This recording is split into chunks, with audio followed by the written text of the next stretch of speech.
میں غصہ آتا ہے۔ یہ بات کسی بڑھیا نے کہی حضرت سلطان غزنوی سے کہ آپ کا نالائق بھتیجا میرے گھر میں غصہ آتا ہے اور میری بیٹی جوان ہے، بس اس کے آگے میں کچھ نہیں کہنا چاہتی۔ تو حضرت نے فرمایا کہ جب وہ بدبخت دوبارہ تمہارے گھر میں آئے تو مجھے فوری اطلاع کر دینا، اور اپنا خصوصی کوئی کوڈ ورڈ دیا کہ جب اس کے ساتھ تو آئے گی تجھے کوئی میرے تک پہنچنے میں رکاوٹ نہیں بنے گا، تو پھر میں انصاف کے تقاضے پورے کروں گا۔ 2-3 دن گزرے، بڑھیا آ گئی، رات کا موقع تھا، سلطان اٹھا، تلوار لی اور ساتھ چل پڑا۔ بڑھیا کے گھر میں داخل ہوا، داخل ہوتے اس نے کہا کہ چراغ گل کر دیا جائے۔ چراغ گل کر دیا گیا تو اس نے جا کے اس نوجوان کی گردن کاٹ دی۔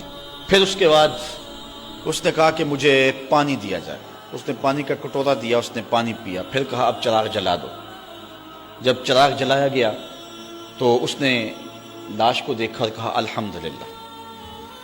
بڑھیا نے کہا کہ مجھے بتائیں کہ آپ نے یہ 3 کام بڑے عجیب کیے ہیں، جب آئے ہیں تو چراغ بند کروایا ہے، پھر پانی مانگا ہے، اور پھر الحمدللہ کہا ہے۔ تو بادشاہ نے ٹالا، کہا کہ اس راز کو راز رہنے دیا جائے، لیکن بڑھیا ضد کر گئی۔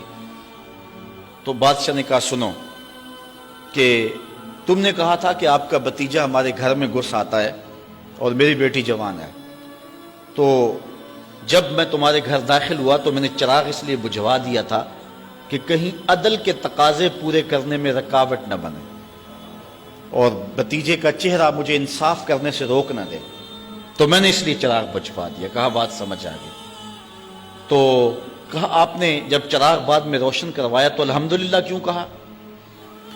کہا کہ میں اس دن سے پریشان تھا کہ میرا خون اتنا گندا ہو گیا کہ بادشاہ کا بھتیجا ہو کے ایک بڑھیا کے گھر میں جا کے یوں زیادتی اور ظلم کرتا ہے، لیکن جب چراغ جلا روشن ہوا تو وہ میرا بھتیجا نہیں تھا، وہ کوئی اور تھا، صرف ہمارا نام استعمال کرتا ہے۔ تو میں نے کہا الحمدللہ، یا اللہ تیرا شکر ہے کہ میری نسل اتنی گندی نہیں ہوئی ہے۔ تو کہا آپ نے پھر فوری پانی منگوایا اور پیا۔ بادشاہ نے کہا بڑھیا یہ راز رہنے دو، یہ نہ پوچھو۔ بڑھیا ضد کر گئی کہ نہیں مجھے یہ بھی بتاؤ۔ تو کہا بڑھیا پھر سن، جس دن سے تو نے بتایا تھا کہ آپ کا بھتیجا میرے گھر میں گھس آتا ہے، اس دن سے نہ میں نے پانی پیا تھا نہ کھانا کھایا تھا۔ میں نے کہا تھا جب تک ظالم کو کیفر کردار تک نہیں پہنچا دیتا اتنی دیر تک نہ کھانا کھاؤں گا نہ پانی پیوں گا۔ اب ظلم کا انجام تو نے دیکھ لیا، اب میرا اتنا حق تو بنتا تھا کہ 2 گھونٹ پانی کے پی لو۔